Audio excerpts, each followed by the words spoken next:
talking of setting the bar high, that's 17 games unbeaten now for Unai Emery. Ray, how impressed are you? Are they the real deal, your old team? Certainly there's progress. You know, I'm going over to the Emirates at the moment, most games, and you can see everybody's behind the team now. Like last season, empty stadium, lots of empty seats. So there's one thing that the crowd are right behind him, really, and the atmosphere is totally different over at the ground now. But you know, there's still a long way to go. There's still a long way to go, and I think you've got to give them a couple of transfer windows. You really have. You can't just suddenly change it overnight. And for me, fourth place, if they can nick fourth place, it's a long way to go. Yeah, that would be a great season for them. Well, they're a point behind Chelsea at the week. I mean, it was a big weekend for Arsenal with Chelsea losing. The good thing about him, though, he looks at the opposition a lot more than what Arsene Wenger did. 100%. He would analyse who he's playing against. Where Arsene Wenger was right. We're playing these. Don't worry about them. We go out and sometimes they come unstuck, especially towards the end of his reign as manager, where he should have probably looked at certain games and certain individuals how to beat them. Now, the weekend, he changes it. Right, OK, we're going to go 3 at the back. Now, he hasn't played that for a while. He's been playing flat back before, 2 in midfield, 3 behind the striker, and he's been doing really well. Lacazette was out, so he had to change the personnel. Aubameyang played up top. Went with a 3. Bellerin pushing on Kolasinac, who's much better. I think that's the reason he went with it, because Kolasinac is not the best defender. At left back, when he's playing in a 4, you know, you can get exposed, especially against Wolves. If you watch that game at the Emirates, you know, on that right-hand side, it was wide open. Now, it's a little bit to do with Aubameyang as well, because when he plays on the left-hand side, he's not going to run back, he's not going to track back. That's not his position. But that's where he went, right, OK, I might have to, with Fraser and a bit of pace with Wilson, King, I might have to get... A pacey ball, mate. Another body at the back might help. And them 2 boys can bomb forward. So he's thinking. I like what he's done so far. Danny, there was a lot of talk about Ozil not playing at the weekend, but do you think that slightly overlooks the fact it was a different system and he didn't necessarily fit into that system? I think in isolated games, if you leave a top player out, it's not the end of the world. I don't think Ozil would have been best pleased about it. But what it shows you is that he's more about the team than individuals. And actually, when you think about his time at PSG, which was, you know, if what you read is true, Neymar ran the show. And he had to play every game. And I think he's learned from that. And I think he's saying, well, hold on, actually, Bournemouth, high energy, high intensity, speedy players, going to press. I'm going to change it. Maybe Lacazette helped his decision or didn't, you know. But the point is, he's not scared of making decisions. And I agree with Ray completely in that he's thinking about the opposition. Because Eddie Howe actually changed formation, didn't he? Yes. And it went wrong. He shouldn't have changed because they were doing all right. Tried to match up. Well, he did, yeah. But and when you've got a thinking manager, it gives the opposition problems. You know, it doesn't always work. And I think what's credit to him, you could look at this 2 ways, but you know, I think they've come back. I think they've got the most points recovered from losing positions, Arsenal. Correct. They've not led half time. No, still not led at half time this season. Yeah, exactly. Unbelievable. And I tell you what that says about him. He doesn't have to make good decisions when things aren't going right. Now, you could argue, why doesn't he do them at the beginning? Yeah, but why not make good decisions before you go out? You've seen Arsenal more than me, but he makes substitutions early. He changes formation. He's trying to find a way.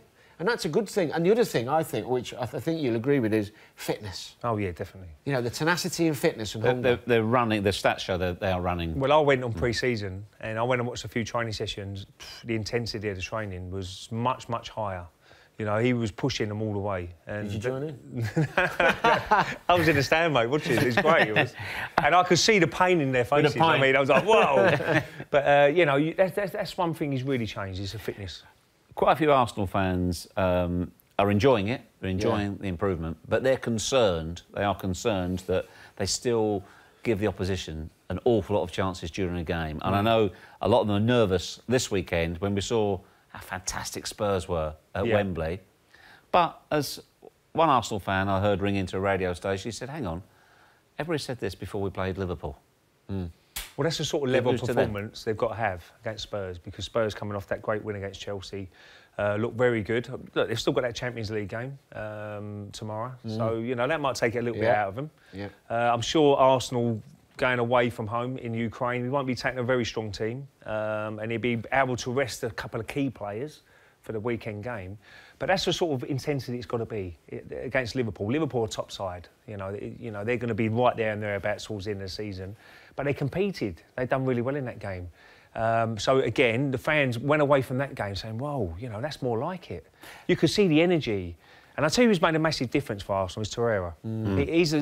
Xhaka they complement each other quite well because Torreira's that little simple player and he wins the ball exactly. Well, you don't have to rely on Xhaka for the athleticism. He's not mobile enough. You know, and he was holding him as a midfield, as a holding midfielder, like a Kante. He's not a Kante. He can't get around the pitch, but Torreira, he's the one who's nipping at people's ankles and winning the ball back in good areas. He can play as well, and that's the key. Do you know what I like? It's simple, 1 and 2 touch football. Yeah. So given Tottenham's firepower and Arsenal's still giving the opposition a chance, what do you see in the North London derby, Danny? Well, I think with the quality you've got in the attacking areas in both teams, it could go either way. But I would look at the Tottenham back line as being stronger than Arsenal's.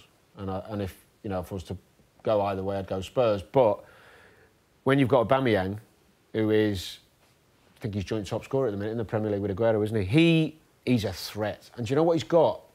I think he's got that strut and that confidence in himself.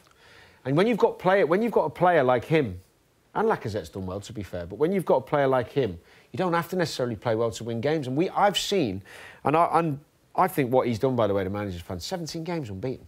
At any level, that's incredible. But he's got them winning games when they're not playing well, and digging in and staying in games. And that's something Arsene Wenger's team didn't do. Well, not in the latter years, anyway. No.